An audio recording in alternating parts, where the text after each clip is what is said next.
आज हम करेंगे ज्योग्राफी का पूरा रिवीजन, राइट। तो ज्योग्राफी में सबसे पहले तो मैंने 7 लेक्चर्स जो वर्ल्ड ज्योग्राफी से रिलेटेड है उनका हम रिवाइज करेंगे इस पार्ट में। Okay, so let's start geography. तो ब्रह्मांड की उत्पत्ति कैसे हुई, ये सब चीज़ों पे रिलेटेड एक थ्योरी दी गई जिसका नाम है महाविस्फोटक थ्योरी, जिसको हम बोलते हैं बिग बैंग थ्योरी। ठीक है, बिग बैंग थ्योरी। इसके अनुसार 13.6 ईयर्स पहले जो है एक्सप्लोजन हुआ था जिससे कि ब्रह्मांड की उत्पत्ति हुई। तो ऐसे पूछ सकता है कि ब्रह्मांड की एज क्या है, तो वो है 13.6 बिलियन ईयर्स।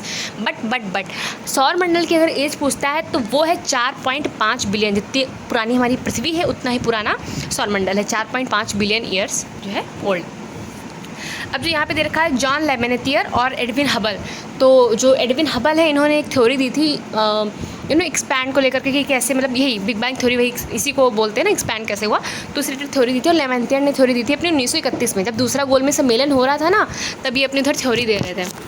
दुनिया रुकती नहीं किसी के लिए, ठीक है, कि खगोलीय पिंडों के बीच की दूरी बढ़ी और एक्सपैंड कर रहा है, मतलब कि जो ब्रह्मांड एक्सपैंड कर रहा है, तो ऑब्वियस सी बात है कि जो उनके बीच की दूरी है वो बढ़ रही है, इसीलिए तो एक्सपैंड कर रहा है। अरे छोड़ो, सौर मंडल की उत्पत्ति मैंने बता दी 4.5 बिलियन ईयर्स पहले। हाँ, अब आता है यहाँ पे नेबुलर सिद्धांत। जो नेबुलर सिद्धांत था 1755 में इमैनुअल कांत ने दिया था। ठीक है, और एक और बोलते हैं गैसियस परिकल्पना, जिसको बोलते हैं गैसियस हाइपो करके कुछ है, हाइपोथेसिस। ठीक है, तो गैसियस हाइपोथेसिस वो भी यही इन्होंने दी थी, कांत ने, शायद इसी को बोलते हो, चाहे इमैनुअल कांत ने। 1757 में क्या हुआ था, प्लासी का युद्ध हुआ था ना, 2 साल पहले ही जाके ये इमैनुअल कांत कांटा जैसा नहीं लेता, कांटा, तो कांटा लेकर के वो गैसियस थ्योरी, गुब्बारा था ना गैस का भरा, उसमें कांटा लगा दिया था उन्होंने 2 साल पहले से, हमको डेट याद रहेगा। अच्छा, नेबुला होता है क्या, निहारिका क्या होता है, तो ये धूल और गैसों का बादल होता है। ठीक है, और H2+He जो है परमाणु संलयन, यस, इसी से जो है ये सब चीज़ें हैं। जैसे कि सन है तो SUN आता है ना, तो FUS आएगा, फ्यूज़न और फ्यूज़न 2 होते हैं ना, फ्यूज़न होता है सन में, जो है फ्यूज़न होता है। हाँ, इधर लिख रखा मैंने, मतलब ये नोट्स वाले ने कि 1796 में जो संशोधित किया था लाप्लास ने, बिल्कुल जो ये थ्योरी दी थी ना इन्होंने 1755 में, इमैनुअल कांत ने इसी को मतलब इसी को जो संशोधित किया था लाप्लास ने 1796 में। तो पेपर में ऐसा एक क्वेश्चन था कि ये थ्योरी निहारिका वाली किसने दी, तो अपने याद रखना है कि लाप्लास ने 1796 में। आगे बढ़ते हैं, कॉस्मोलॉजी। ऑब्वियसली ब्रह्मांड का अध्ययन कॉस्मोलॉजी कहलाता है। क्षुद्र ग्रह की बात करें, क्षुद्र ग्रह की बात करें, क्षुद्र ग्रह क्या होते हैं, तो क्षुद्र ग्रह मतलब कि एस्टियोराइड। देखो, क्षुद्र ग्रह जो होते हैं इनको बोलते हैं एस्टियोराइड। इनको हम नग्न आँखों से नहीं देख सकते, बट एक एस्टियोराइड है जिसको हम देख सकते हैं। उसके लिए हमको 4 चश्मा लगाने की जरूरत नहीं पड़ती है, 4 आँखें करने की जरूरत नहीं पड़ती है, मतलब कि चश्मा लगाने की जरूरत नहीं पड़ती। उसका नाम है चार विस्ता। उसका क्या नाम है, चार विस्ता। ठीक है, तो ये वो एक ऐसा एस्टियोराइड है जिसको हम नग्न आँखों से भी देख सकते हैं, और ये बहुत छोटे छोटे से होते हैं, चंद्रमा से भी छोटे होते हैं, ऐसा लिख रखा है। फिर है उल्का पिंड को क्या बोलते हैं, उल्का को मैंने याद किया था गलका से हाँ, उल्का जो होते हैं ना वो लोहा और निकल से पदार्थों के बने होते हैं। जो उल्का होते हैं, उल्का पिंड या उल्का पिंड शायद ये कुछ होता है, मेटियोराइड, वो सब, क्या ये सब चीज़ें कुल मिला के लोहा और निकल जैसी भारी पदार्थों की इनमें प्रधानता होती है। फिर आते हैं कॉमेट्स, इनको बोलते हैं धूमकेतु। तो इसमें बस याद रखना है कि इनकी जो ये पूंछ होती है ना, सदैव सूर्य से दूर भागती रहती है। ये कुछ होता है, बताया था कि बर्फ़ का कुछ होता है, उधर से आ रहा होता है, ये सन के साथ में कुछ होता है और ये ऐसे हो जाता है। ये आकाशीय धूलकण, गैस, बर्फ़ आदि पदार्थों से निर्मित आकाशीय पिंड है। कॉमेट्स की बात आ रही हूँ मैं। सूर्य की परिक्रमा करते हैं, सूर्य के निकट आने पर सूर्य की ओर स्थित भाग के पदार्थों के वाष्पीकरण से इसके सिर का निर्माण होता है। अच्छा, इसलिए इसकी पूंछ जो है वैसा सूर्य से दूर रहती है। एग्जाम्पल के लिए टेम्पल 1 है, हेलबॉप है, फोप्स है और हेली है। ऑलराइट, अब तारों की बात करें, तारे जानते ही हो, स्टार्स। तारों का जो रंग होता है ना उनके तापमान पर डिपेंड करता है, ये ध्यान रखना। फिर सबसे नज़दीकी मंदाकिनी कौन है, तो नज़दीक है, प्रॉक्सिमिटी में कौन है, तो उसका नाम है सबसे नज़दीक मंदाकिनी इस देवयानी, एंड्रोमेडा सबसे नज़दीक है, और वो प्रॉक्सिमा सेंचुरी। वेट, ये सब चीज़ें बड़ा कंफ्यूज करती है। प्रॉक्सिमा सेंचुरी फिर क्या है, अच्छा, अब जो लिखा है वो यहाँ से याद कर लो बस। तो सबसे नज़दीकी जो हमारी मंदाकिनी है, अच्छा, वो शायद हमको लग रहा है कुछ तारामंडल वगैरह होगा। मंदाकिनी वो देवयानी है, ठीक है, देवयानी, एंड्रोमेडा। अब आगे बढ़ते हैं, खगोलीय पिंडों की बात कर दी। अब कुछ होते हैं लूमिनस, जैसे कि सन है ना, स्टार्स हैं, और मून जो है ये हमारा नॉन लूमिनस है, इसके पास खुद का नहीं होता है प्रकाश।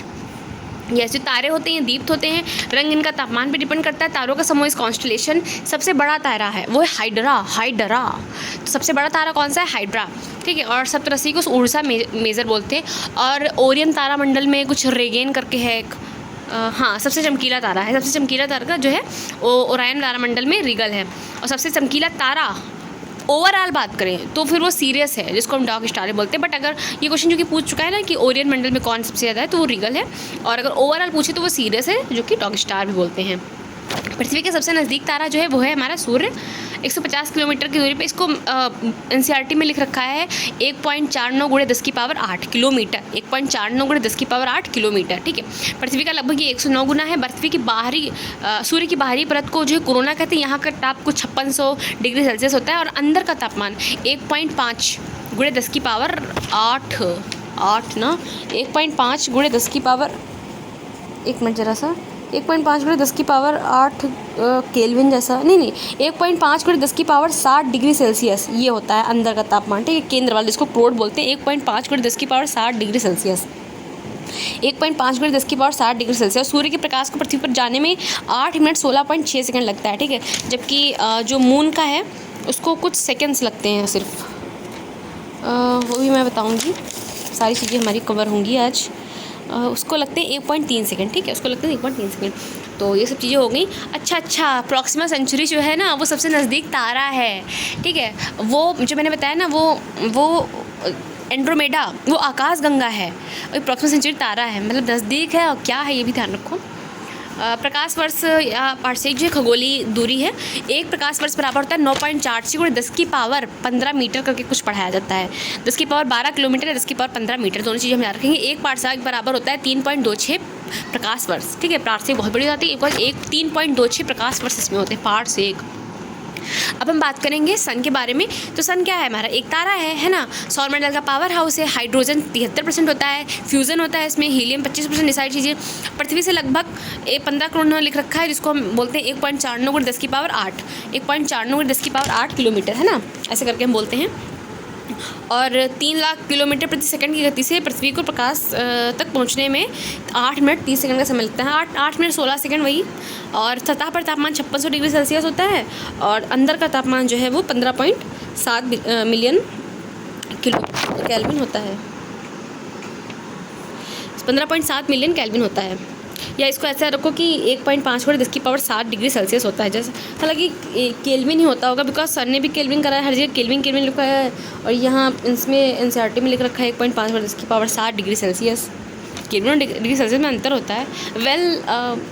ठीक है, मतलब जोड़ना थोड़ा से कुछ 273 शायद जोड़ते हैं तो उतना इसका फ़र्क नहीं पड़ेगा, आई गेस। हाँ, 2 कैटेगरीज में बटा है। एक चीज़ मुझे बहुत टेंशन दे रही, मैंने भी पढ़ा कि सन ना 5 बिलियन साल जी चुका है और सन 10 मिलियन साल उसकी पूरी आयु है। तो मतलब 5 बीत गया, 5 ही बचा है। मतलब इस चीज़ की मेरे को टेंशन हो रही है। मतलब 5 बिलियन बहुत होता है, इसमें क्या सोचना फालतू की चीज़ का। और मैं कुछ कर सकती हूँ क्या दिमाग लगाना फालतू का। या 8 प्लैनेट्स हैं ये। और 2 कैटेगरीज में, यस, टेरेस्ट्रियल और जोवियन। टेरेस्ट्रियल वो है जो ये ना हमारा मरकरी है, फिर वीनस है, फिर अर्थ है, फिर वो मार्स है ना। और इधर साइड में जो फिर उसके बाद में जो जोवियन प्लैनेट है ना, वो हमारे यहाँ से बृहस्पति से शुरू होता है। बृहस्पति है, फिर शनि है, फिर यूरेनस है जिसको अरुण बोलते हैं, फिर नेपच्यून जिसको वरुण बोलते हैं। यस, और ये ना आइस जायंट्स होते हैं। ये लास्ट के 2 वाली, अरुण हरा है और वो वरुण नीला है। और सबसे ज़्यादा ठंडा अरुण है जिसको हम बोलते हैं क्या, यूरेनस, ठीक है। अब बात करते हैं मून की। तो ये प्राकृतिक उपग्रह है पृथ्वी का। और तारा भौतिकी जो संस्थान है वो बेंगलोर में है, ठीक है। तो ग्रह के बारे में मैंने बता ही दिया सारी चीज़ें। हाँ, और ये सब जो इधर वाले ना पार्थिव वाले टेरेस्ट्रियल वाले छोटे होते हैं, ठोस होते हैं, छल्ले वल्ले नहीं होते हैं, छोटे होते हैं और चट्टान के बने होते हैं। हाँ, ये उसका क्रम है। और वो वाला क्रम मतलब कि साइज के हिसाब से क्रम जो है ना, तो वो ऐसे है कि सबसे ज़्यादा जुपिटर है, जेएस है ना, जेएस फिर उसके बाद में UN, JS UN EVMM, JS UN EVMM. जो लास्ट वाला एम है वो मरकरी, ऑब्वियसली मरकरी सबसे छोटा होता है, बुध है ना। उसके पहले वाला एम जो है वो मार्स है। तो जेएस जुपिटर सैटर्न, फिर यूएन जो कि Uranus and Neptune, and then after EVM Earth, Venus and Mars, then after वो मरकरी सबसे छोटा सा ही तो सबसे आगे 88 दिन में अपना पूरा चक्कर पूरा कराता है। और जो हमारे नेपच्यून भैया अपनी ट्यून में रहते हैं 165, 11 गुणे 15 इतने साल लगते हैं उनको वो चक्कर लगाने में सन दादा के। ओके, सो मरकरी की बात करते हैं तो सूर्य के सबसे नज़दीक है, बहुत हॉट है, बट इससे भी ज़्यादा एक हॉट है, वो है Venus. You know you have listen about the book men are from Mars and women are from Venus, तो वही शायद इसी से लिया उन्होंने। सो सूर्य के सबसे नज़दीक है और बहुत गर्म है, बुध वाला, और 49 यानी कि 70 का स्क्वायर जो है ये इसका व्यास है और बहुत छोटा है ऑब्वियसली। और इसका घनत्व तो शायद 5.5 अर्थ का 5.5 ग्राम प्रति सेंटीमीटर क्यूब है ना, तो बुध का लगभग उतना ही 5.4 है। और 88 दिनों में कर लेता है परिक्रमा। और गति क्या है इससे मुझे कोई मतलब ना है। हाँ, ग्रह व्रह नहीं है इसके पास, पानी घंटा रखा है वहाँ, N2H2 O2 C2 कुछ नहीं है। वीनस की बात करें तो 478 डिग्री सेल्सियस का सतह तापमान के साथ सौरमंडल का सबसे गर्म ग्रह है। सौरमंडल का सबसे गर्म ग्रह जो है वो है हमारा शुक्र। पृथ्वी की जुड़वा बोलते हैं इसको, क्योंकि मतलब आकार और द्रव्यमान में समानता है ना, और घनत्व भी लगभग समान इसलिए। अच्छा, सबसे कम घनत्व किसका है? वो सन बाबा का है, वो पानी में भी तैर लेंगे, ऐसा हाइपोथेटिकली बोलते हैं। सौरमंडल के 2 ग्रहों में से हाँ 2 ग्रह हैं सौरमंडल में जो ना मतलब बाकी जितने भी ग्रह हैं वो वेस्ट टू ईस्ट जाते हैं, बट ये 2 ग्रह हैं वो सन बाबा को फॉलो करते हैं। सन बाबा क्या करते हैं? ईस्ट टू वेस्ट जाते हैं। तो ये 2 ग्रह यानी कि शुक्र और यूरेनस, राइट, अरुण जो है, तो ये दोनों क्या करते हैं? ये सन को फॉलो करते हैं, यानी कि ईस्ट टू वेस्ट जाते हैं, ठीक है। सौरमंडल का सबसे चमकीला ग्रह है वो ये, हाँ बहुत चमकीला होता है। ये सुबह और शाम खुली आंखों से देखा जा सकता है, हालांकि मैंने तो कभी नहीं देखा। शाम का तारा और सुबह का तारा भोर का तारा कहते हैं। इसका भी कोई उपग्रह नहीं है, ठीक है। ये देखो बता दिया यहाँ पे यूरेनस और शुक्र का तो दक्षिणावर्त यानी कि क्लॉकवाइज है। अब आती है हमारी पृथ्वी, जिसपे हम लोग बोझा की तरह हैं। ऑलराइट, सो इसको नीला ग्रह बोलते हैं। अच्छा, नीला से जो वो है ना लास्ट में नेपच्यून, उसको मतलब वो भी नीले रंग का है, बट उसको नीला ग्रह नहीं, इसको नीला इसलिए बोलते हैं कि पानी ही पानी है। कितना पानी है?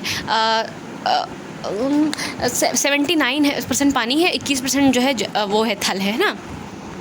एकमात्र प्राकृतिक ग्रह इसका चंद्रमा, और सबसे ज़्यादा घनत्व है इसी का 5.5 ग्राम प्रति सेंटीमीटर क्यूब। चंद्रमा की बात करें तो ये नॉन लुमिनस है। त्रिज्या इसकी दे रखी है 1.74 × 10⁶। शायद ये क्वेश्चन आया है पेपर में, शायद आया है, चलो याद ही कर लो। 1.74 × 10⁶ ये जो है हमारी इसकी त्रिज्या है, 1.74 × 10⁶ है ना। और यहाँ पृथ्वी तक आने में समय कितना लगता है इसके उसको प्रकाश को? 1.3 सेकंड, ठीक है। और द्रव्यमान की, अगर चंद्रमा का द्रव्यमान और पृथ्वी के द्रव्यमान में अनुपात की बात करें तो 1:81 है। चंद्रमा का जो है ना वो द्रव्यमान 1 है, तो पृथ्वी का द्रव्यमान 81 है, ऐसा इसमें लिख रखा है। और एक सबसे ऊंचा पर्वत चंद्रमा का है, उसका नाम है लिबनिटस पर्वत, जो कि चंद्रमा के दक्षिणी ध्रुव पर स्थित है। बस, और पलायन वेग चंद्रमा का ये 2.4 किलोमीटर है, ठीक है। Okay, so let's move forward. हाँ, घूर्णन जो है 27.3 दिन लगते हैं, और उनके बीच की दूरी हमारे कि चंद्रमा और पृथ्वी के बीच की दूरी कितनी है? 3,84,000। और पृथ्वी और सूर्य के बीच की दूरी कितनी? वो है 1.49 × 10⁸, ठीक है, 1.49 × 10⁸।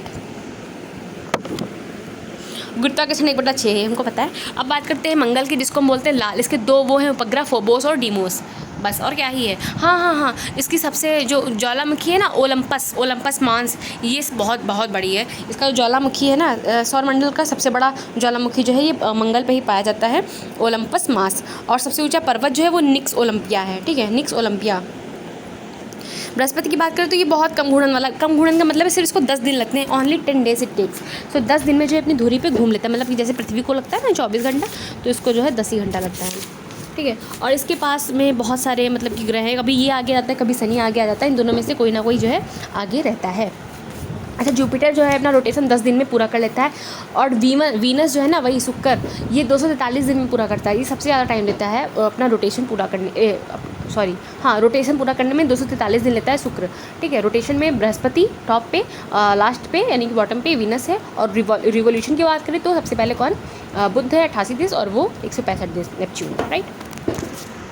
ओके, हाँ, 4 ग्रह के याद रखने, आयो यूरोपा, गैनीमेड और कैसिनी जैसा कुछ नाम है, कैलिस्टो, कैसिनी तो वो है ना जो रिंग के बीच में जगह निकाले थे शनि के, और ये कैलिस्टो है, कैलिस्टो, राइट, कैलिस्टो। ओके। फिर उसके बाद में बात करते हैं शनि की। कुछ रहता नहीं क्या बृहस्पति में? हाँ, बृहस्पति जो है ना 1 डिग्री झुका है खाली, इसलिए इसमें जो है मौसम परिवर्तन नहीं होता है, मौसम हमेशा एक जैसा रहता है, क्योंकि सिर्फ 1 डिग्री सेल्सियस घुरा है और पृथ्वी से जो 11 गुना भारी है। अब बात करते हैं उसके बाद में शनि की। तो ये दूसरा सबसे बड़ा ग्रह बताया मैं था मैंने अभी, JSUN EVMM है ना। और हाँ, इसका एक उपग्रह का नाम है टाइटन, और इसके पास एक उपग्रह है रिया नाम से कुछ है। और हाँ, इनके जो रिंग्स पाई जाती है उनकी खोज की थी हाइजेंस ने। हाइजीन का बड़ा ख्याल रख रहे थे तो उन्होंने रिंग बना दी ताकि ये जो है एकदम साफ सुथरा रहे अंदर, और इनके बीच में जो जगह थी उसको निकाल दिया कैसिनी ने। और ये बहुत, इसका घनत्व बहुत कम है, 0.68 है। तो ये पृथ्वी ये जो है ना पानी में ऐसे बोलते हैं कि तैर सकता है अगर इसको तैराया जाए।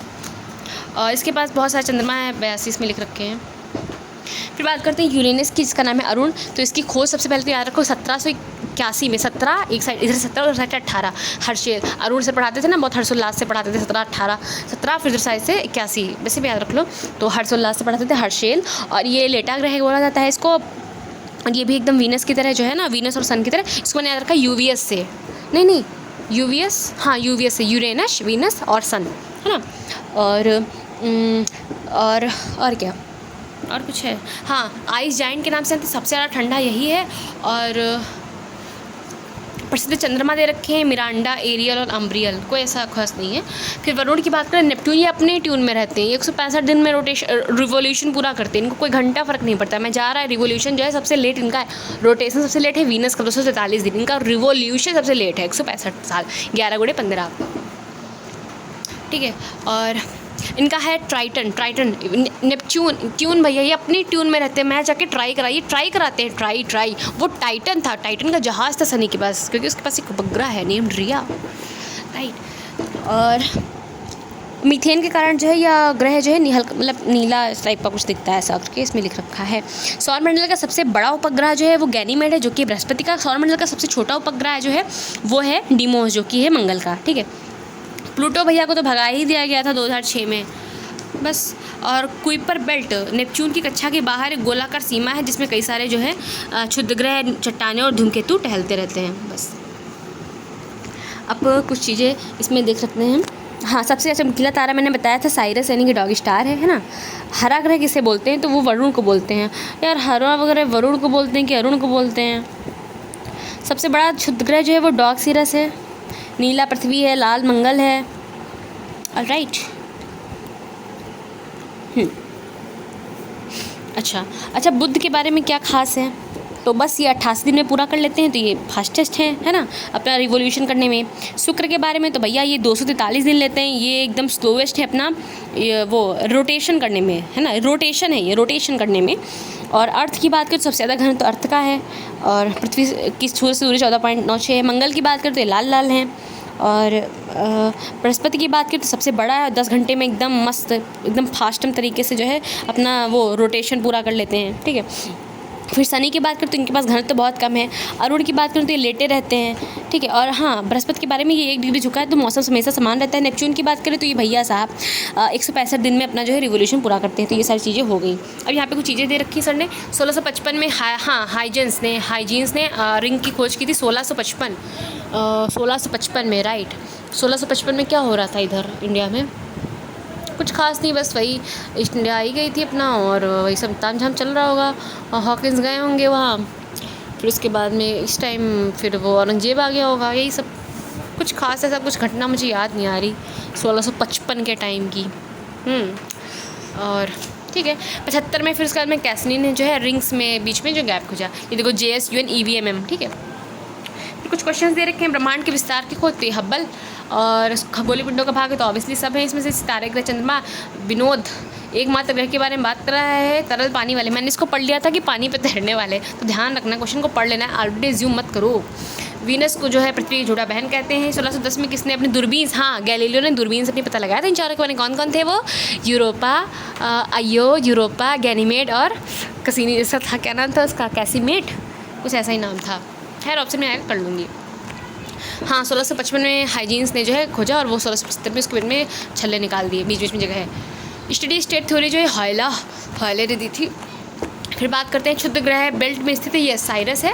और ये वैन एलन जो है ना, ये पृथ्वी को एक घेरे हुए एक विशाल समूह है, चुंबकीय रूप से फंसे हुए जो अत्यधिक ऊर्जावान कणों का एक विशाल समूह है जो पृथ्वी को घेरे हुए वैन एलन नाम है। खगोलीय पिंड का प्राकृतिक उपग्रह चारोन जो है प्लूटो, ठीक है, जिसे हम गर्मियों के दौरान जो है रात के शुरुआती भाग में देख सकते हैं, यस उर्सा मेजर। निम्नलिखित में से कौन सा सौर मंडल का सबसे तेज़ हवा, बहुत तेज़ हवा चलती है नेपच्यून पे, वो अपनी ट्यून में रहता है। और यस मिटियोर शावर जो है नामक एक उल्कापात पृथ्वी से दिखा देता है, मैंने कभी नहीं देखा, दिसंबर जनवरी के टाइम में। लिरिड्स नामक उल्कापात दिखते हैं तो वो देखते हैं अप्रैल में, तो अप्रैल लिरिक्स ऐसा नहीं लगता, अप्रैल लिरिक्स जैसा कुछ ना, लिरिड्स, चलो ध्यान रहा तो ठीक। बालू नहीं है, बियर है, वो 7 ही टिक किया है ना। चंद्रमाओं की सबसे ज़्यादा संख्या, कभी बृहस्पति कभी शनि, इन्होंने बृहस्पति लगवा दिया है। Big bang origin of universe. So this is how we completed our lecture number 1। Now let's move towards next, latitude और लॉन्गिट्यूड, रोटेशन एंड रिवोल्यूशन। तो ये है हमारी पृथ्वी की आयु ज्ञात करने का तरीका है रेडियो धर्मी डेटिंग, जिसकी खोज 1905 में जब बंगाल का विभाजन हो रहा था ना, तो इधर जो है ये अपना 1905 में ये अपनी दुनिया में थे, ये जो है अपना खोज कर रहे थे अर्नेस्ट रदरफोर्ड की, या डेटिंग वेटिंग पे दिमाग लगाए हम थोड़ा, रेडियो धर्मी डेटिंग की इन्होंने फिर खोज कर डाली। डेटिंग के कई सारे टाइप होते हैं, जस्ट अ मिनट।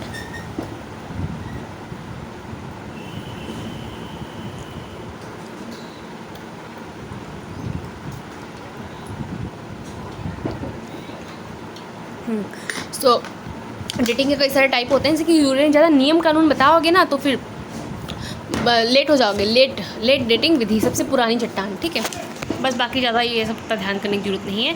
पृथ्वी के आकार की बात करें तो ये जियोइड शेप है, जिसको कुछ ऑबलेट स्फेरॉइड ही बोलते हैं, ऑबलेट स्फेरॉइड या फिर जियोइड कह सकते हैं हम, ठीक है। कारण क्या है, अभिकेंद्री बल जो पृथ्वी को केंद्र में उभार देता है और ध्रुवों पर जो हल्की चपटी है।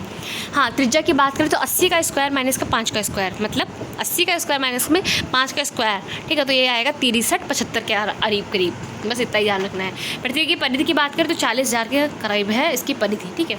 घूर्णन में परिक्रमा, भाई घूर्णन अपने अक्ष पे घूमोगी, है ना, 23 घंटा 56 मिनट जो भी है, पश्चिम से पूर्व, और ये घूर्णन गति वगैरह। अक्ष पे झुकी हो 23 साढ़े 23, कच्छ पे झुकी हो 6.5। कक्षा में जब बैठे होते हैं अपने ना, तो हम ज़्यादा ही कुछ ज़्यादा मतलब बिल्कुल बहुत नींद आती रहती है, और जब अच्छे से होते हैं तो कम नींद आती है, ऐसे यार तो खेलो ज़्यादा झुका हुआ नहीं, ऐसे ध्यान रख सकते हैं हम। परिक्रमण की बात करें तो दीर्घवृत्ताकार में सूर्य के चारों ओर घूमना इस परिक्रमण, ठीक है। कक्षीय चाल क्या है, तो 29.8 किलोमीटर प्रति सेकंड, 29.8 किलोमीटर प्रति सेकंड ये कक्षा की चाल है, 29.8 किलोमीटर प्रति सेकंड। और 29 से मुझे याद आता है कुछ 27 करके था, कुछ मून का था 27 करके। सूर्य से पृथ्वी की दूरी, अच्छा, सूर्य और पृथ्वी, सूर्य देखो अपसौर, और एक होता है उपसौर, एक होता है अपसौर। आप जब आप दूर होते हो किसी से तो आप उसको आप बोलते हो, अपसौर, है ना, जिसको अपीहिलन बोलते हैं, 152 करके कुछ होता है ये। और जो जब पास होते हो तो उप बोलते हो, मतलब ध्यान रखने के लिए, तो उसका 147 जैसा कुछ होता है। और उप वाला जो है ना वो 4 जनवरी को पड़ता है, और अप वाला जो है दूर वाला, ये जनवरी से दूर पड़ता है 4 जुलाई को ना, वो 3 जनवरी था। तो उप सौर यानी कि जो पेरीहेरल है वो 3 जनवरी है 147 वाला, और अप सौर जो है ये बाद में पड़ता है, अप वाला है ये 4 जुलाई को, ठीक है। ऐसे ही अपोगी और पेरिगी भी होता है। यस, 2 भाग में बांट देते हैं, उत्तरी गोलार्ध और दक्षिणी गोलार्ध। मुझे यहाँ से साइक्लोन याद आ रहा है, साइक्लोन उत्तरी गोलार्ध में साइक्लोन एंटी क्लॉकवाइज होता है, और एंटी साइक्लोन उत्तरी गोलार्ध में क्लॉकवाइज होता है। लेकिन साउथ की बात करें, मतलब साउथ हेमिस्फीयर में, तो अगर साइक्लोन है तो वो क्लॉकवाइज होगा, एंटी साइक्लोन तो एंटी क्लॉकवाइज होगा साउथ में, ऐसा। हाँ, प्रधान मध्याह्न और अंतर्राष्ट्रीय तिथि रेखा जो ग्लोब को लंबवत रूप से विभाजित करती है। जो प्रधान मध्याह्न है जिसको बोलते हैं प्राइम मीडियन करके, PM, ये ग्रीनविच से पास होती है, ठीक है। और इस जो देश है वो मैंने ट्रिक से अपने याद कर रखे हैं। एक PM थी, फ्रांस की PM है, और उसका एक BF है, इसको BF से कुछ था, बोरिको फेरेट्सी करके कुछ ऐसा कोई देश है, वो माली है।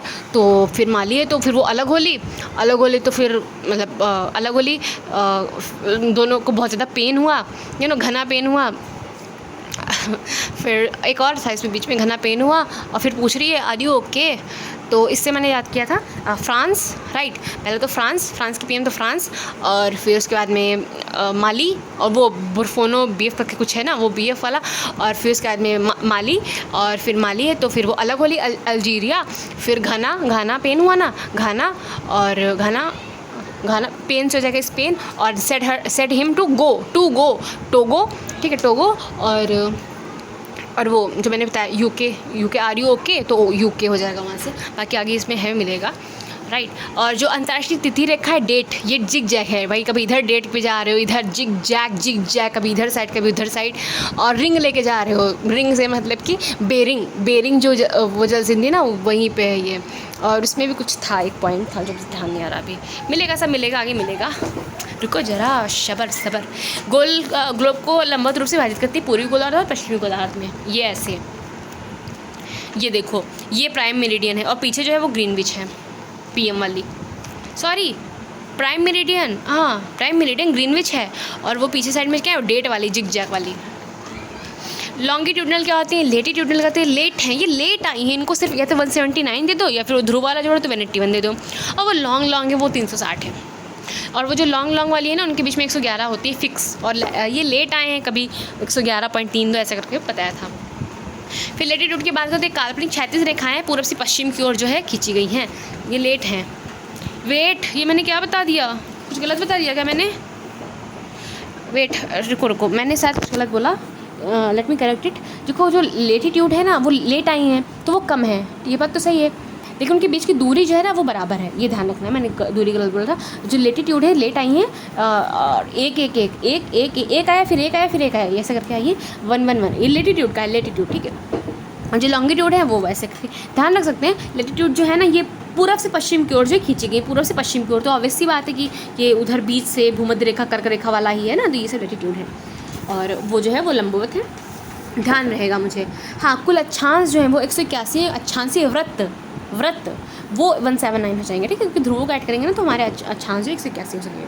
मुख्य चंद्र की बात करें तो भूमध्य रेखा है, फिर कर्क रेखा, मकर रेखा, आर्कटिक रेखा, ये सब चीज़ें हम जानते हैं। और इनसे कौन कौन से देश गुजरते हैं, कर्क मकर सबसे, इसकी मैंने कुछ ट्रिक बना के याद कर रखा था, मुझे ध्यान आ रहा है कुछ मकर में मैंने याद किया था मोजो, है ना, और ऐसा करके बनाया था, बहुत अच्छा सा था, कुछ ध्यान नहीं आ रहा मुझे, बस मोजो याद है कि मोजे में घुस गया था टाइप से, और कुछ नहीं ध्यान आ रहा मुझे, कोई बात नहीं, मेंस के टाइम मैंने पढ़ा था अक्टूबर में, मैं फिर से रिवाइज कर लूँगी।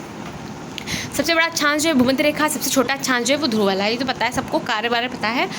लॉन्गिट्यूडनल्स की बात करें तो ग्लोब पर काल्पनिक ऊर्ध्वाधर रेखाएं जो है ना उत्तर से दक्षिण ध्रुव को जो जोड़ती वो, यस, प्रधान यामोत्तर के सापेक्ष जो है इसकी कोड़ी दूरी लेते हैं, समांतर नहीं होती, ध्रुवों से विश्व तक जो है जोड़ती हैं, लॉन्ग है, ऐसे ध्यान रखते हैं, लॉन्ग है।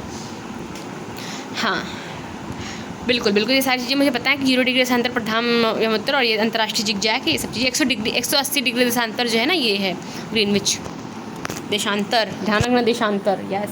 प्रधान यामोत्तर, ये देखो इन्होंने अपनी ट्रिक बताई है, बट मैंने अपनी ट्रिक बता दी है कि फ्रांस 8 देश से, ये ध्यान रखो सीधा 8 देश हैं पूरे, 8, ठीक है, कितने देश, 8 देशों से। फ्रांस की पीएम और बुर्किना फासो बीएफ जो है, फ्रांस की पीएम का बीएफ बुर्किना फासो, वो कौन था, वो था माली था, तो she said her to go and अलग होली, तो उससे दोनों को जो है घना पेन हुआ, फिर पूछ रही आर यू ओके, तो 8 देश हो गए हमारे, ठीक है, बहुत बार पढ़ चुकी हूँ मैं, ये एकदम रट गया है। देशांतरों का समय में प्रयोग किया, 1 डिग्री जो है ना 1 डिग्री 4 मिनट के बराबर होता है, और 1 घंटा 15 डिग्री के बराबर होता है, बस इतना ध्यान रखना है। हाँ, अब आते हैं सोलिस्टिक और इक्विनॉक्स पे। तो इक्विनॉक्स 2 होते हैं, ऑटोनम और स्प्रिंग, और सोलिस्टिक समर और विंटर होएगा, सिंपल सी बात है। इक्विनॉक्स की बात करते हैं 1 मार्च में पड़ता है, 21 मार्च को, फिर आता है 23 सितंबर को, है ना। और जब 21 मार्च वाला है तो यहाँ उत्तरी गोलार्ध पे जो है वो पतझड़ चल रहा होता है, और वहाँ दक्षिणी वाले में ना वो कुछ और होता है, सॉरी यहाँ वेट आगे मिलेगा तब बताती हूँ। सोलिस्टिक की पहले इन्होंने बता दिया है, बट मैंने पहले इक्विनॉक्स पढ़ना है। तो इक्विनॉक्स की बात करें तो पहला होता है 21 मार्च को, तो यहाँ पे बसंत ऋतु चल रही होती है, 21 मार्च को वहाँ पतझड़ चल रहा होता है। 23 सितंबर को जब आएगा तो यहाँ पतझड़ चल रहा होगा, वहाँ बसंत चल रही होगी, ध्यान रखो। 21 मार्च को उत्तरी गोलार्ध में बसंत होती है, वहाँ जो है पतझड़, ठीक है। और फिर जब 23 सितंबर आएगा तो यहाँ पतझड़ और वहाँ पे बसंत। अब बात करते हैं सोलिस्टिक की, जिसको अनाथ बोलते हैं। तो ग्रीष्म वाला जो 21 जून को पड़ता है, सप्ताह लंबा दिन होता है, कर्क रेखा पर एकदम सीधी रेखाएं पड़ती हैं, ठीक है। उत्तरी ध्रुव पर अधिक ताप होता है, उत्तरी ध्रुव पर लगातार 6 महीने दिन 6 महीने रात होती है। इस टाइम जो है 6 महीने दिन चल रहा होता है, 6 महीने दिन, कर्क संक्रांति इसको बोलते हैं। ग्रीष्म वाले को कर्क संक्रांति बोलते हैं, बिकॉज कर्क पे पड़ी ना सीधे। और शीतकालीन वाले को जो है मकर संक्रांति बोलते हैं 22 दिसंबर को। आज मेरे को जाके समझ में आया, मकर रेखा पर सीधी रेखा पड़ती है, ये सब चीज़ें ध्यान है मुझे। दक्षिणी पर जब जाके 6 महीने दिन हो जाता है। इक्विनॉक्स मैंने बता दिया। ये क्या दे रखा है, ये दिखा रखा ऑटोनोमन इक्विनॉक्स, और ये वर्नल ही, ऐसे उसको वर्नल भी बोल देते हैं, जो स्प्रिंग वाला है ना उसको वर्नल भी बोलते हैं। ये ऐसे करके पहले ऑटोनोमल इक्विनॉक्स है, फिर समर सॉलिस्टिक, फिर वर्नल इक्विनॉक्स 23 वाला, फिर ये 22 दिसंबर को विंटर सॉलिस्टिक, फिर ये ऑटोनोमल 21 मार्च, फिर ये समर वाला 21 जून, ऐसा करके।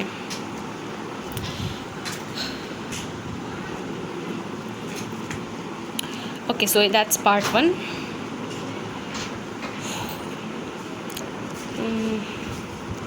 Just 2 minute break.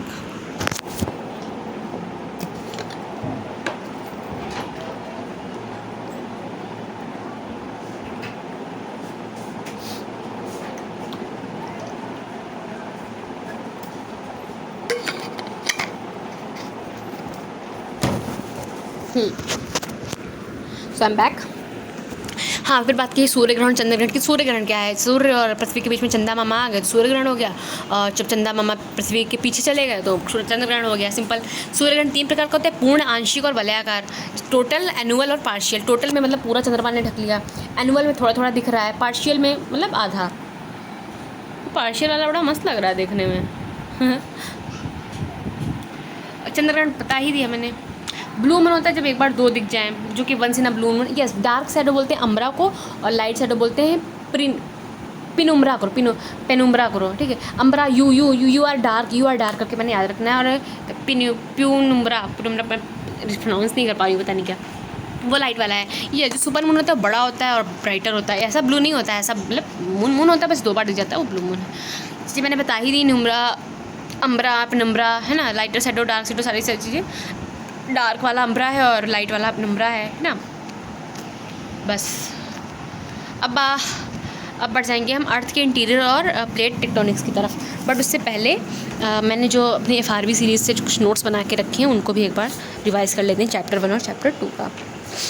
ओके, सो सोलर सिस्टम के बारे में मैंने जो बताया था अभी 1755 में इमैनुअल कांत वाला, और फिर ये मॉडिफाइड किया था लाप्लास ने 1796 में, है ना, ये सब चीज़ें। Big bang theory, celestial bodies, asteroids कहते हैं, स्मॉल और रॉक के ऑब्जेक्ट्स होते हैं, मेटियोराइट्स मेटियोर्स इंटर करते हैं एटमॉस्फेयर में और मीजोस्फीयर में बर्न कर जाते हैं। कॉमेट जो है स्मॉल आइसी डर्ट बाल्स होते हैं ना, that orbit the sun, burn upon reaching sun. Rigel जो है ब्राइटेस्ट स्टार है ओरियन कॉन्स्टेलेशन, और साइरस जो टोटल जो है वो सबसे ब्राइटेस्ट है। सन को जो है 8 मिनट 30 सेकंड लग जाते हैं अर्थ पे रीच करते करते, है ना। 3 लाख किलोमीटर प्रति सेकंड जो इसकी स्पीड होती है, 3 पॉइंट कुछ करके जो ये पार्ट 3.4 से प्रकाश वर्ष बराबर एक पार्ट से होता है। 56 से 58 से जो है टेम्परेचर उसका बाहर का होता है, अंदर का जो है 15.7 मिलियन जो है केल्विन होता है।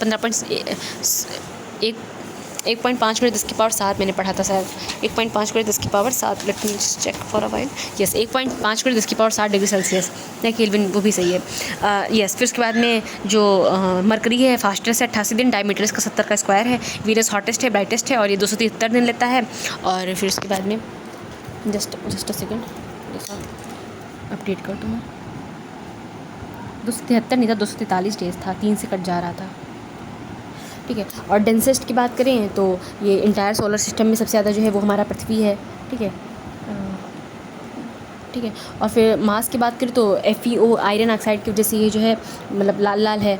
और जुपिटर जो है 10 घंटे में रोटेट कर लेता है। H2 हीलियम अंदर गैसेस हैं जुपिटर में। सैटर्न के बारे में हाइजीन्स और कैसनी मैंने बताई थी 1655 1675। यूरेनस 1781 में खोजा, हर्सेलियन ग्रीन है, कोल्डेस्ट है।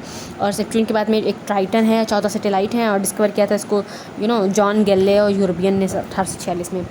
बता दी क्लॉक वाइज जो है वो मैंने बताया था इनको UVS, है ना। हाँ, फिर और एक चीज़ मैं बताना भूल गई मून के बारे में। मून की रेडियस है 1.74 × 10⁶ किलोमीटर, और डिस्टेंस जो है पृथ्वी और मून के बीच वो है 3,84,000, ठीक है। और जो सन है उसके वो 109 गुना है अर्थ का। ग्रेविटी जो है उसकी 29 टाइम्स है। और जो मून है ना वो रोटेशन जो है अपना रोटेशन रिवोल्यूशन दोनों साथ में तो चलता होगा उसका, नहीं रोटेशन जो है अपना 27.3 दिन में पूरा करता है, तभी तो कभी डार्क आधा दिखता रहता है।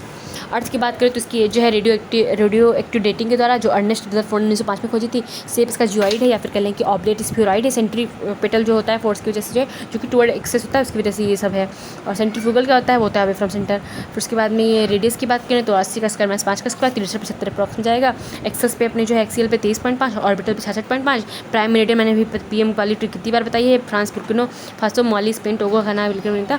और ये डेट लाइन जिगजैग है 180 डिग्री और ये बेरिंग वाली है।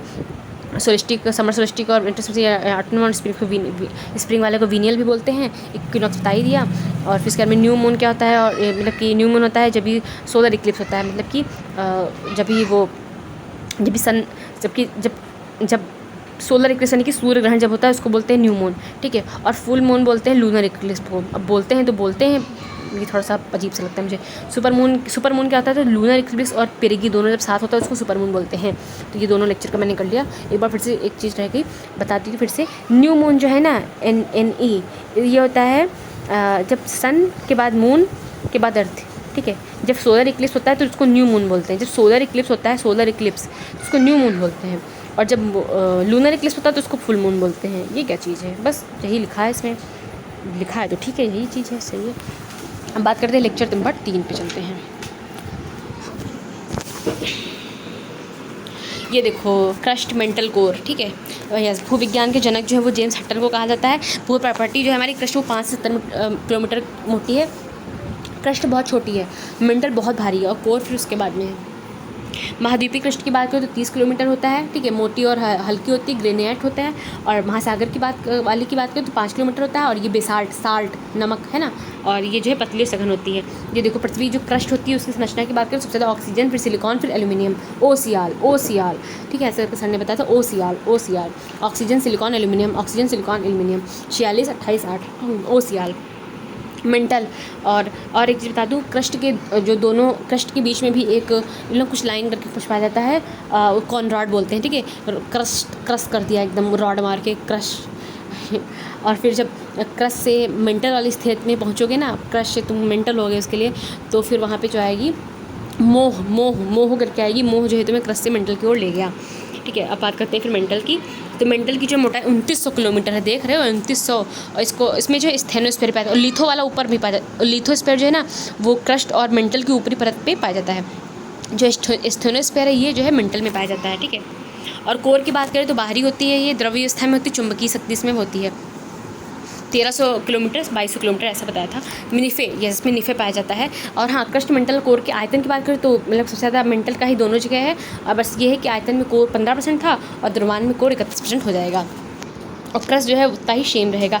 स्थलमंडल जिसको स्थेनोस्फीयर बोलते हैं, स्थलमंडल ना इसको लिथोस्फीयर बोलते हैं। लिथो मैंने बताया था कि क्रस्ट और मेंटल का ऊपरी वाला भाग लिथोस्फीयर। फिर ये देखो कॉनराड जो है ऊपर नीचे क्रस्ट के बीच में, मोह जो है क्रस्ट और उसके मेंटल के बीच में। फिर मेंटल में आएगा, मेंटल को बांटेगा 2 भाग में, उसका नाम क्या था,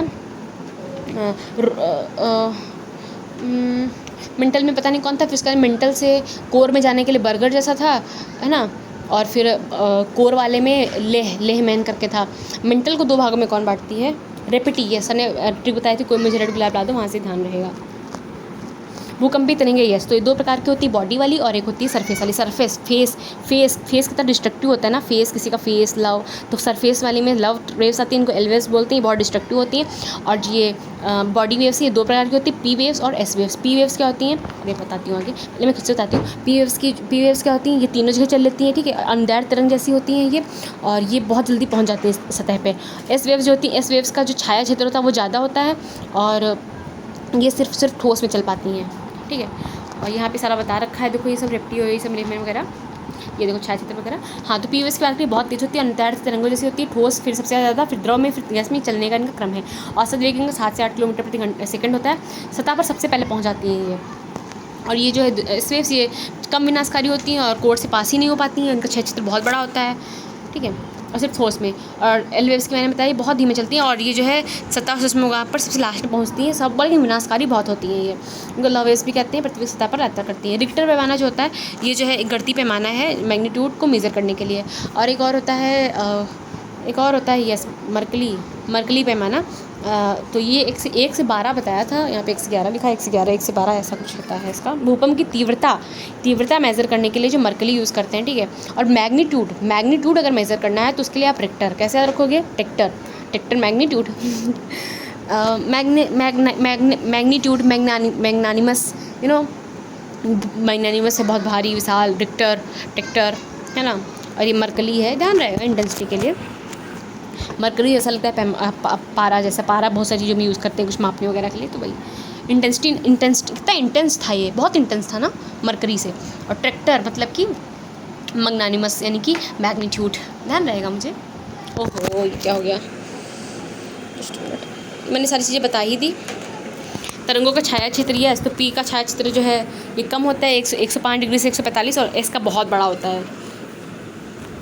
हाँ, प्लेट विवर्तनिकी जो होती है तो इसका जो मूवमेंट होता है इसके पीछे कुछ बल कार्य करते हैं पृथ्वी के अंदर उत्पन्न ऊष्मा। तो ये 2 चीज़ें होती है, एक तो होता है रेडियोधर्मी क्षय और दूसरा होता है अवशिष्ट ऊष्मा। इसको इंग्लिश में बोलते हैं, रुको 1 मिनट बताती हूँ, मैंने लिखा था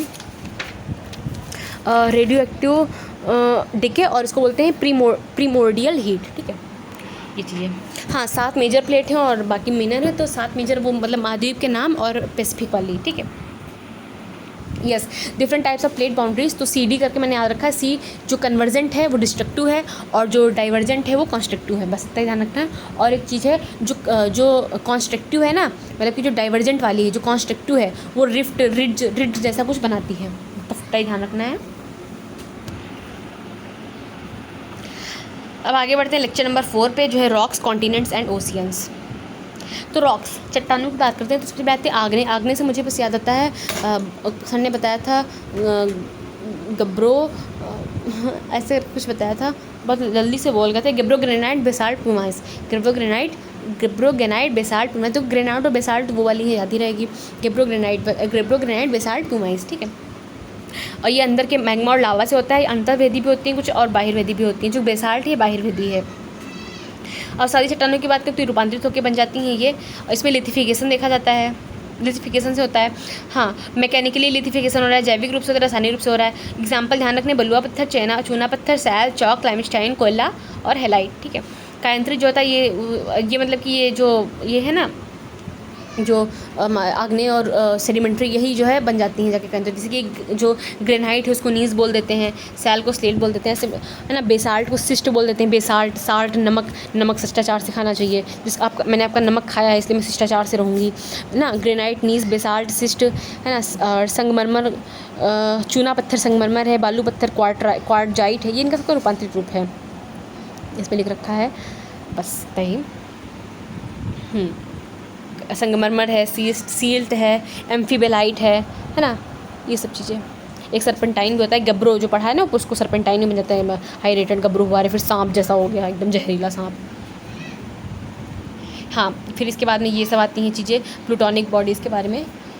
यस, जो बैथोलिक होता है ना ये सबसे नीचे पाया जाता है, कोर के रूप में प्रेजेंट होता है। फिर उसके बाद में ऊपर जो ये इधर लैकोलिथ दिख रहा है, ये दोनों गुंबदाकार होते हैं, बैथोलिथ और ये लैकोलिथ दोनों गुंबद के आकार के होते हैं। फिर जो सिल है ना, सिल ये 2 चट्टानों के बीच में पाया जाता है, और डाइक जो है ये 2 चट्टानों के बीच में जो है लंबवत रूप से पाया जाता है, वो डाइक है। और जो सिल है ना वो 2 चट्टानों के बीच में ऐसे पाया जाता है। बस 4 चीज़ें ध्यान रखनी थी इसमें। ये बेंडिंग और लाइनेशन, फॉर्मेशन, इससे शायद एज वगैरह को निकालते हैं शायद। सैल चक्र समझते हैं कि सभी तीनों एक दूसरे से इधर उधर होता रहता है। फिर उसके बाद में बात करते हैं ज्वालामुखी की, जस्ट अ मिनट देखते हैं इसमें ज़रा छूटे ना। हाँ, बात करते हैं ज्वालामुखी की, इसमें कुछ ज्वालामुखी भी मैं याद कराऊंगी। हाँ, तो जो चट्टानों का अध्ययन पेट्रोलॉजी कहलाता है, बता दिया है, नहीं बताया था। मुलायम जो होती है उसको टैग बोलते हैं ना, टैग पाउडर वगैरह आते हैं ठंडे ठंडे, और जो कठोर होता है उसको डायमंड बोलते हैं। फिर ज्वालामुखी की बात करें तो इसमें जो है कुछ साइनेट्स होती हैं, सिनाट्स जिसको बोलते हैं, मैंने लेक्चर में से नोट किया था।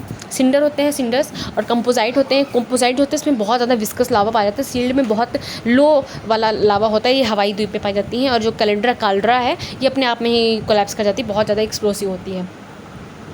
फिर फ्लड बेसाल्ट क्या है, समुद्री फर्श या धरती के विस्तृत क्षेत्र में बेसाल्ट लावा फैला देता है। ओके, अब पहले हम आगे बढ़ें उससे पहले थोड़ा सा और देख लेते हैं वॉल्केनोज़ के बारे में, राइट। तो इटली का जो इटना है, इटली का इटना, ये बहुत सक्रिय ज्वालामुखी है। स्ट्राम्बोली जो है हवाई द्वीपला, नहीं सॉरी, जो इटली के दो हैं, एक तो है इटना और दूसरा है स्ट्राम्बोली, है ना। ये दोनों जो है बहुत ज़्यादा एक्टिव हैं। और ये ध्यान रखें कि विश्व का सबसे जो ऊंचा मृत ज्वालामुखी पूछेगा, मृत ज्वालामुखी, तो वो एकांक अकेले था, एकांक। तो मृत ज्वालामुखी सबसे ऊंचाई पे जो है वो ये है। और अगर पूछे सबसे ऊंची ऊंचाई पे जो है सबसे ज़्यादा एक्टिव ज्वालामुखी, तो वो है कोटोपैक्सी, दक्षिण अफ्रीका का। कोटोपैक्सी, इसे लग रहा है टैक्सी को कोटोपैक्सी बना दिया। कोटोटैक्सी, दक्षिण अमेरिका वाले हैं। टैक्सी को कोट बना के पहन लिया अमेरिका वाले, दक्षिण अमेरिका वाले, ठीक है। और इटली का जो स्ट्रॉम्बेली ज्वालामुखी है उसमें से हमेशा गैसें निकलती रहती हैं। इसको जो है भूमध्य सागर का प्रकाश स्तंभ कहते हैं। सबसे विशाल ज्वालामुखी वो है मोना लोआ। और सबसे ऊंचाई पर ज्वालामुखी जो है वो है चिली और अर्जेंटीना की जो स्थित है ओजो सडेल सलाडो। और हाँ, अमेरिका के येलोस्टोन पार्क में एक है योल्ड फेथलोज गीजर, में से हर 44 मिनट से 2 घंटे के बीच विस्फोट होता है। सबसे ज़्यादा सक्रिय ज्वालामुखी, सबसे अधिक सक्रिय ज्वालामुखी जो अमेरिका स्थित सेंट हेलेंस है। बस इतना ही ठीक है। फिर महाद्वीप और महासागर की बात करते हैं। यस, जैसे कि धरती पे इतना कुछ है तो अंदर भी महासागर में भी है। तो उसके बारे में जर्मन वैज्ञानिक थे अल्फ्रेड वेनेगर, उन्होंने बताया था 1912 में। अच्छा, 1912 में 1918 याद आ रहा है, आज कुछ पढ़ा था 1918 में। जब भी वो वर्ल्ड वार ख़त्म हुआ था ना, तो कोई अपना थ्योरी कुछ लेके आया था, आसान सा था, मुझे ध्यान नहीं आ रहा। हाँ, कोपेनहेगन जो क्या वो क्लासिफिकेशन के थे क्लाइमेट का, वो आ गया था।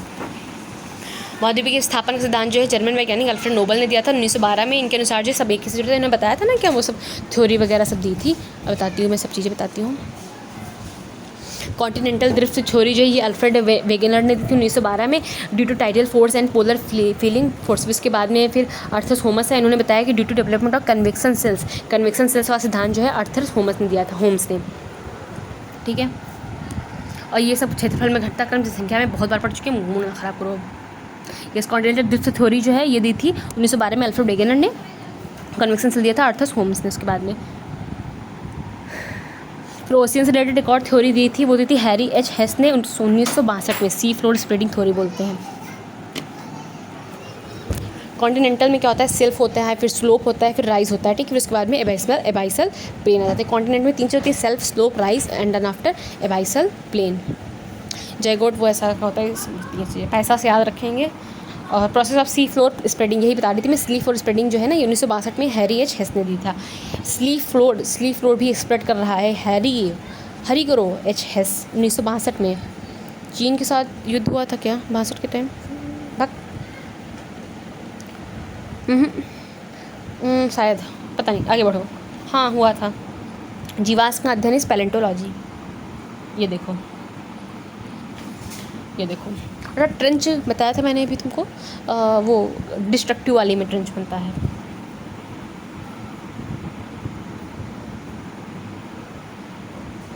यस, बाकी सारी चीज़ें बता दी हैं। खारा पानी, सूर्य प्रकाश, साफ पानी, तापमान सब चाहिए कोरल्स वगैरह के लिए। ये देखो सेल्फ स्लोप है ना, ये तो मैंने बताया था अभी। गायोट ये होता है, ध्यान दे लो एक मिनट के लिए। एबाइसल हिल ये होती हैं। ओके, अब लेक्चर नंबर 5 की ओर हम बढ़ जाएंगे। मैं थका महसूस कर रही हूँ वैसे। जियोमॉर्फोलॉजी एंड लैंडफॉर्म, कितने लेक्चर हुए? 5वें पे हूँ मैं, 3 लेक्चर बाकी। मैं तक कहाँ ले जा पाऊँगी इसको। इस चीज़ें देख लो, इस चीज़ें याद है, अंतर्जात बहिर्जात, और ये बहिर्जात से ज़्यादा होता है, अंतर्जात कम होता है। और ये 2 चीज़ें लगती है, पेरिमोडियल हीट और ये रेडियोएक्टिविटी के। जियोमॉर्फोलॉजी, यस, वेदरिंग जो होता है वो वहीं पे होता है, इन सेतु होता है। मास मूवमेंट जो होता है वो एक सेतु होता है। यस, वेदरिंग जो है ग्रेविटेशनल फोर्स है, केमिकल एक्शन से किसी भी रीजन होती है, लेकिन जो मास मूवमेंट वो ग्रेविटेशनल फोर्स के कारण ही होता है ना। जैसे कि नदियाँ ले जा रही हैं अवसाद, ये क्या है, ये मास मूवमेंट है, अवसाद ले जा रही हैं ग्रेविटेशनल फोर्स की वजह से, वो ले जा रही हैं वहाँ तक, एक सेतु। वेदरिंग वहीं पे हो गई। ये देखो,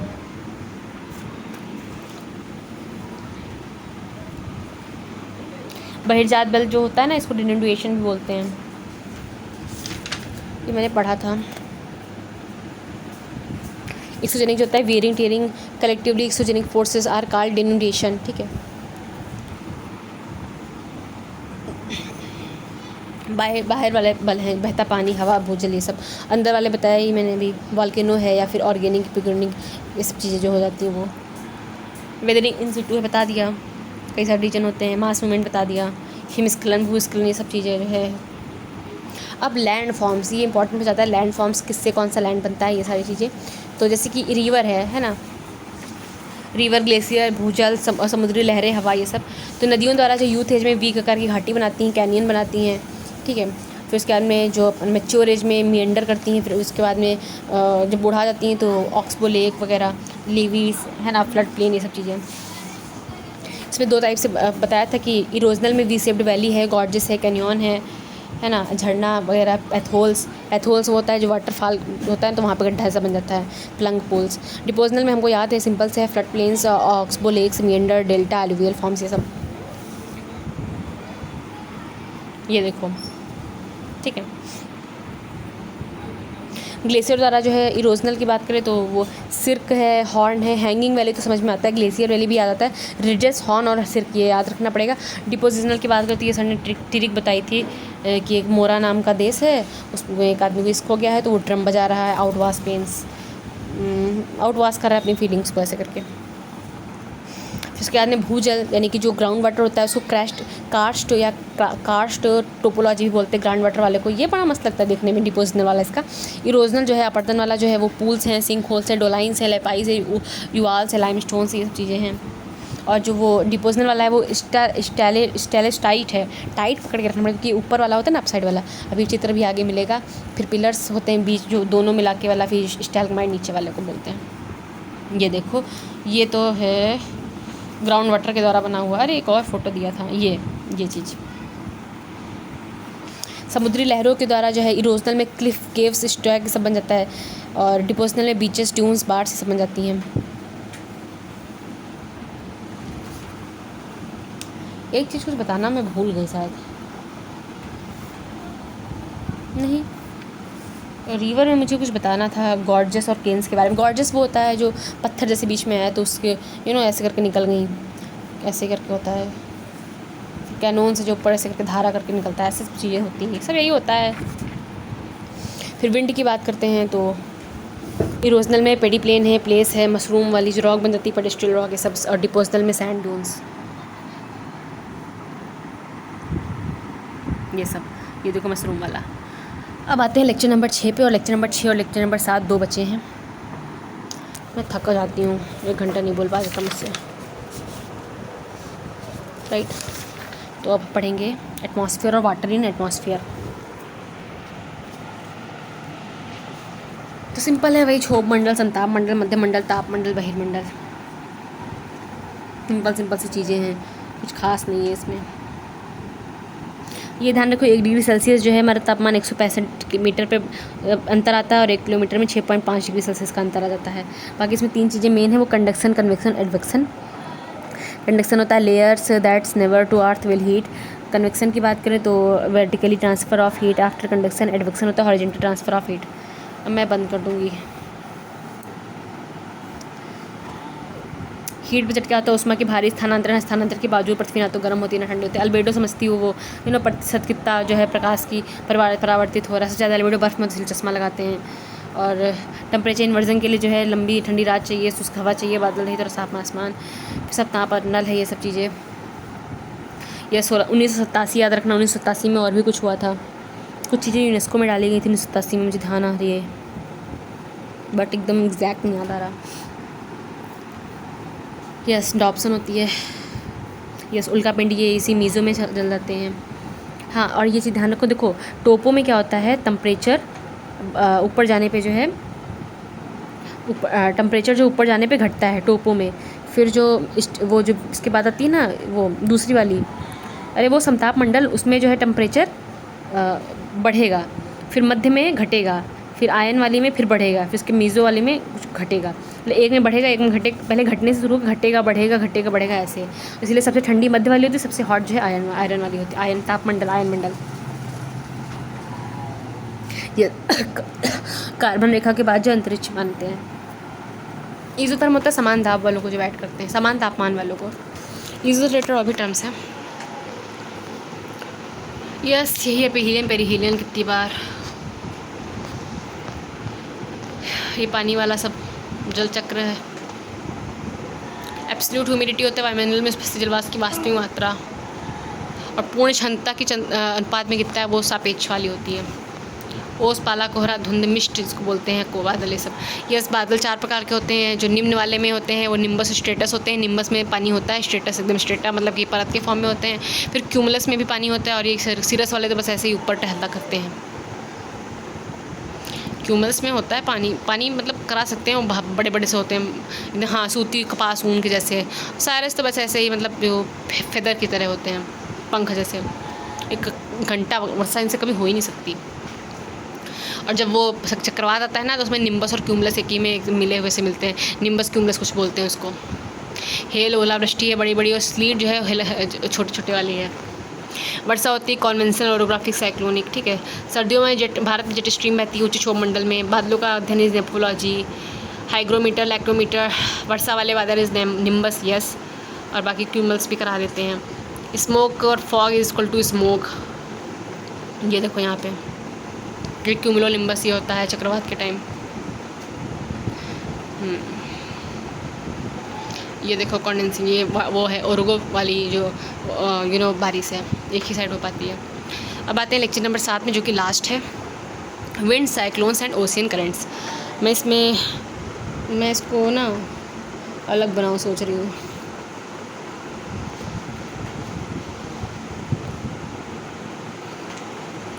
ठीक है, ये लेक्चर कर देंगे अगले में, ऐसी कोई दिक्कत वाली बात नहीं है। मगर इसको मैं अच्छे से करना चाहिए। इसमें विंड्स याद करानी है सारी, है ना, कौन गर्म है कौन ठंडी, ये सब चीज़ें, तो एनर्जी बची नहीं है अभी। सो ending the video, that's it. Total 19 lecture थे, तो सर FRB में भी लगभग 19 ही देंगे टोटल मिला के। All right, so I am ending.